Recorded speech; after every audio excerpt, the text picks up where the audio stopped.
আচ্ছা, আমরা কিভাবে ক্লাস করাই দেখুন। আমাদের ফরম্যাটটা হচ্ছে 4 থেকে 4.5 মাসের কোর্স হবে। এখানে সপ্তাহে 2 দিনের একটা ব্যাচ হয়, সপ্তাহে 1 দিনের একটা ব্যাচ হয়। সপ্তাহে 2 দিনের ব্যাচ যেটা 1.5 ঘন্টা করে হয় ক্লাস, সেটা হচ্ছে একটা সোম বৃহস্পতি, একটা মঙ্গল শুক্র, একটা বুধ ও শনিবার সকালটা। এগুলো হচ্ছে সপ্তাহে 2 দিনের ব্যাচগুলো 1.5 ঘন্টা করে। সকাল 11টা থেকেও হয় আর দুপুর 1টা থেকেও হয়।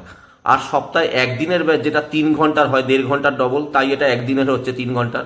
সেটা হয় শনিবার দুপুর, বিকেল, সন্ধে, এবং রবিবারও সকালবেলা দুটো ব্যাচ চলে, দুপুরবেলা দুটো ব্যাচ চলে, এবং বিকেলবেলা ইভিনিংও ব্যাচ চলে।